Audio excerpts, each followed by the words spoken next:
Seguimos haciendo nuestras voces y por supuesto muy agradecidos por, como siempre, cada vez que requerimos está con nosotros el doctor José Manuel García Porta, el juez de la provincia. Gracias por estar con nosotros, doctor. Gracias por la invitación. Un día muy especial porque sé que es su cumpleaños, Sí, así exacto. que felicidades. Gracias por dos motivos, ¿no? Por estar con nosotros. Exacto. Yo recuerdo, vamos a hablar del tema de la violación de esta chica y de la opinión sobre la gestión, el accionar del juez Rossi, porque la verdad que a mi entender, a mí me decían muchos camarites jueces de Santa Fe, algunos conocidos de usted, me dicen, no se alejó mucho del reglamento el doctor Rossi. Dice, pero aplica un criterio que tiene que ver con la doctrina de Zaffaroni y dejar en libertad a los delincuentes. Dice, a lo mejor en 2 o 3 años ese mismo delincuente quedaba en libertad, sin que Rossi tenga mucho que ver. ¿Puede ser esto? Bueno, ese es el criterio que se ha tenido acá también, no solo en Buenos Aires, sino también acá, o en el resto de la provincia, sino también acá en Santa Fe, donde la doctrina de Zaffaroni ha cundido y ha encontrado fervorosos cultores en nuestro ámbito judicial. Yo creo que el juez ha incurrido en mal desempeño de sus funciones, porque en el tema de la libertad condicional hay que tener en cuenta pautas que establece la ley. Primero se trata de un violador, reiterante, porque fue condenado por 2 violaciones y fue condenado, juzgado y condenado en un proceso abreviado, que es otra de la desnaturalización del proceso penal. En un proceso abreviado, donde median defensor y fiscal, se ponen de acuerdo, transan en el mínimo de la pena, o en este caso un poquito más porque eran 2 hechos, y bueno, se evita el juicio oral, se evita el trabajo, las pruebas, etc. Yo creo que incurrió en mal desempeño porque otorgar la libertad condicional a un violador por 2 hechos y que además por un tercero que no se pudo comprobar, y además sin escuchar y sin, digamos, si bien los informes técnicos del servicio penitenciario eran negativos, sí, y no correspondía a la libertad porque es un psicópata, y el psicópata violador incurre nuevamente en la misma conducta abusiva. Sin embargo, el juez desoyó eso y le otorgó la libertad. Bueno, Zaffaroni dijo recientemente que no todos los violadores y delincuentes son psicópatas. Bueno, Zaffaroni tiene su propia doctrina, creo que Zaffaroni está por el abolicionismo penal, sí, digamos, es la escuela de él, la escuela crítica, el abolicionismo penal. Con el criterio de Zaffaroni no hay ni premios ni castigos.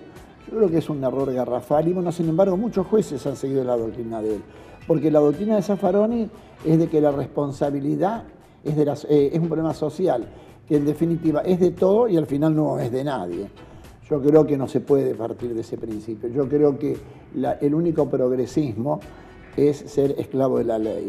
Y la ley, en este caso, le estaba diciendo al juez que no puede liberar a un violador sin escuchar, y si bien no son vinculantes, pero sin escuchar el informe de los peritos, de los técnicos, psicólogos, psiquiatras, etcétera, y aún del propio fiscal que se opuso, me parece que es un error garrafal y es un mal desempeño de sus funciones.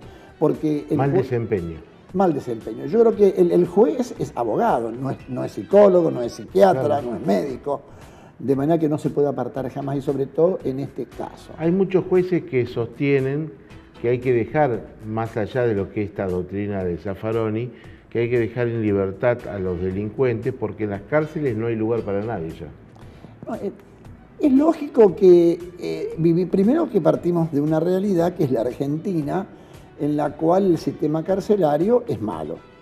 Yo siempre digo que los 3 pilares en que se asienta la seguridad, bien digo, justicia, policía y sistema carcelario, acá también hay un sistema grave, es un sistema que hay que rever muchísimo, y la verdad que es cierto que las cárceles no reeducan, como dice la Constitución, y es cierto de que el delincuente tal vez sale y vuelve a cometer delito, cualquiera fuere el delito que se lo ha condenado, pero con ese criterio entonces dejemos todo en libertad porque el sistema no funciona.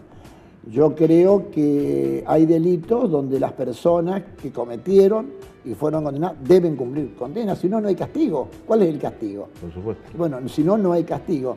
Me parece que, digamos, yo creo que son corrientes ideológicas que vienen de países centrales y Argentina, como le dije recién, fervorosos cultores, pretendidamente progresista. Y yo creo que no se es más académico o más juez o más jurista porque se piense de esa manera. Creo que es una afrenta a la sociedad, creo que es una afrenta a la víctima fundamentalmente del delito. Y en el caso de un homicidio, a los familiares de las víctimas. Hay muchos abogados, algunos abogados amigos que me dicen, te equivocás, el foco de la cuestión en este caso pasan muchas cuestiones por el tema del hacinamiento en las cárceles. No se resocializa a aquel que cometió un delito y no está en condiciones de retornar precisamente a nuestra sociedad porque justamente el sistema penal los maleducó, los trató de una mala manera. Nosotros como ciudadanos común, ¿qué culpa tenemos de todo esto si es el Estado el que tiene que encargarse? Por supuesto. Yo creo que acá hay un tema más profundo, porque en realidad si hay hacinamiento de las cárceles, etcétera, y si hay numerosísimos planteos y requerimientos de la justicia durante muchos años del poder político para que se modifique, para rever el tema de las cárceles, evitar el hacinamiento, la promiscuidad, etcétera, nunca tuvieron eco. ¿Y sabe cuál es el razonamiento más profundo? Que en realidad desde el poder político nunca se preocuparon de elaborar políticas públicas porque consideran que el poder judicial en definitiva no es un poder, digamos, porque son jueces que se ponen al servicio o son obsecuentes con el poder político de turno, entonces lo ven como que no son, porque en realidad el Poder Judicial no preocupa a la clase política. Porque en definitiva saben que la clase política, saben muy bien que para llegar a ser procesados y condenados en este país es muy difícil. Es muy difícil. Es muy difícil. Entonces creo que esa es una gran deuda del Poder Judicial para con la democracia. Y me parece que es un razonamiento equivocado, creo que es un razonamiento que no condice, porque yo, desde el momento que juro ser juez, yo primero es el compromiso ante la sociedad, y segundo, como se decía con la reforma a este sistema para implementar, es la víctima, el derecho de la víctima a ser resarcida del daño. Bueno, acá en Santa Fe, la justicia de Santa Fe puso preso a mucha gente de poder, ¿no? De la política, policías, empresarios, mucha gente de poder. Yo los he procesado muchos. ¿También usted? Sí, sí. No sé en qué caso, pero sí he procesado, sí. Sí, Banrel, Reyes, presidente de la Cámara de Diputados, en la provincia de Santa Fe se han producido este tipo de detenciones, ¿no? Y más reciente también, mientras yo estuve en función. Pero me parece a mí que, pero son casos puntuales, me parece que a mí, digamos, yo considero que hay tanta corrupción política porque saben que hay impunidad. Primero porque en este país los delitos económicos están sancionados con penas que permiten ser excarcelados. Y segundo porque, digamos, es muy difícil, mire usted lo que está pasando en Buenos Aires con la justicia Comodoro Pi, para que vayan presos es muy difícil. Entonces la teoría eso de que la prisión no es la solución, más bien que devuelvan los bienes en caso de delitos económicos, pero yo diría las dos cosas, que devuelvan los bienes y que vayan a la prisión cuando corresponde. Yo creo que hay que luchar por la verdadera independencia del Poder Judicial, esa sería la verdadera democracia judicial, la independencia del Poder Judicial frente a los otros poderes, y que realmente no haya como una obsecuencia o como una reverencia hacia otros poderes. Me parece que el tema de la Argentina pasa un poco por ahí. Fíjese los países centrales, tenemos poderes judiciales, mire España, mire Perú nomás, el expresidente está detenido hace varios años. Brasil, empresario. Entonces tenemos que llegar a eso. Creo que el problema de la Argentina es político y moral. Entonces, ¿a su entender la expresidenta Cristina Fernández debería estar presa? Mire, yo creo que sí, que cualquier ciudadano común procesado por esos delitos, jefe de una asociación ilícita, lavado de dinero, estafa, etcétera, estaría preso ya, sin duda. Acá mismo, en Santa Fe.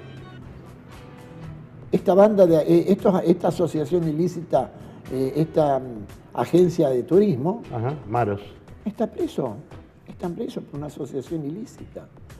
Esa docente o auxiliar docente, que truchaban por 130.000 pesos, la ponen jefa de una asociación ilícita.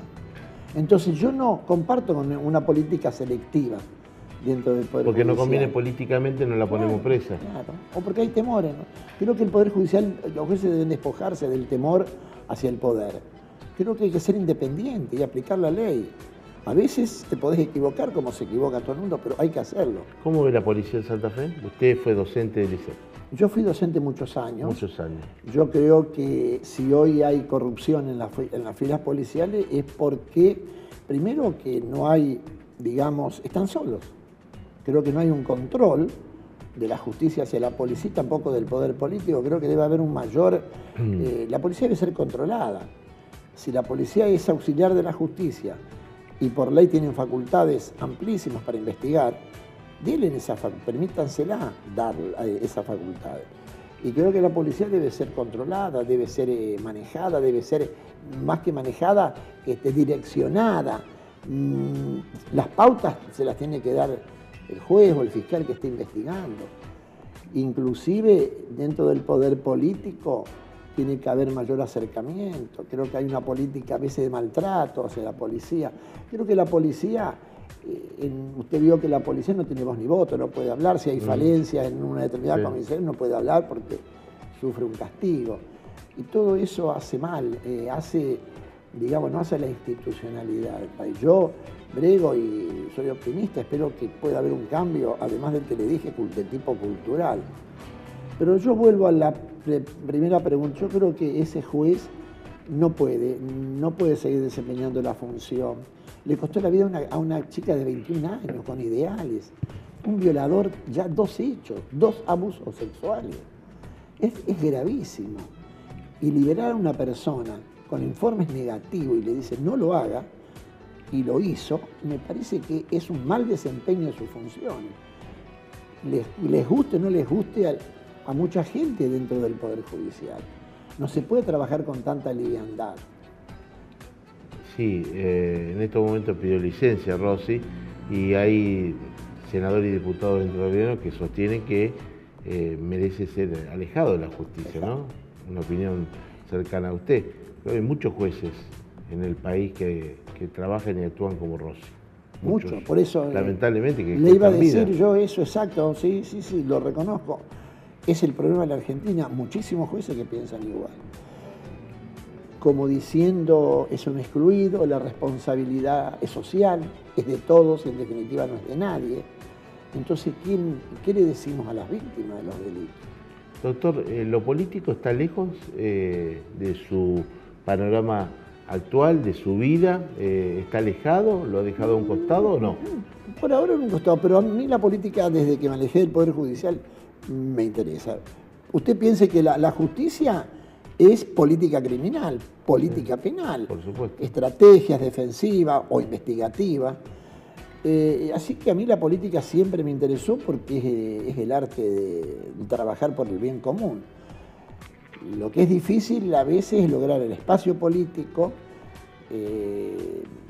dejar de lado el egoísmo y no mirarse al ombligo y ver personas con trayectoria dentro de la sociedad para poder, de alguna manera, poder lograr, digamos, formar un equipo, formar digamos, un grupo de personas que con los mismos objetivos, ¿no es cierto? Que la política sea realmente trabajar por el bien común, que no sea solamente para un beneficio personal.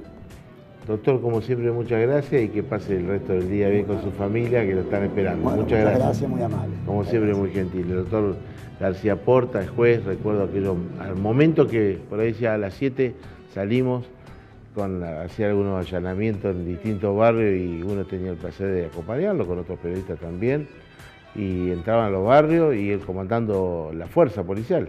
Y en realidad, si lo tendría que hacer de nuevo, lo haría. Y a veces, dentro de las mismas estructuras internas del Poder Judicial, me criticaban. Porque eso no es prevención, decían. Porque si bien la prevención le corresponde a la policía, pero creo que la prevención y la represión en el sentido de la investigación, ¿cuál es el límite? Bueno, no hay un límite. Porque si a mí la policía, en su tarea investigativa, en la cual yo trabajaba, me decían, mire doctor, en tal lugar hay armas, hay delincuentes, eso es de la prevención surgían los datos. Entonces, esos datos que logran volcarlos hacia el juez y poder dar los recaudos legales o el acompañamiento para para el objetivo creo que es correcto. Muchas gracias. No, al contrario. Quiero agradecer, ya nos estamos despidiendo, quiero agradecer a la gente del Sagrado Corazón, al Sanatorio Sagrado Corazón, que se incorporó a nuestra carpeta publicitaria apoyando este producto periodístico. Muchas gracias. Ya en algunos programas van a estar compartiendo con nosotros también toda la artística que están trabajando para eso, ¿no? La gente del Sagrado Corazón del Diagnóstico de Santa Fe. Nos reencontramos con todos ustedes la semana que viene. Espero que la pasen bien, que estén todos bien. Por supuesto, haciendo nuestras voces con el soporte periodístico de cefi.com.ar. Chao, gracias.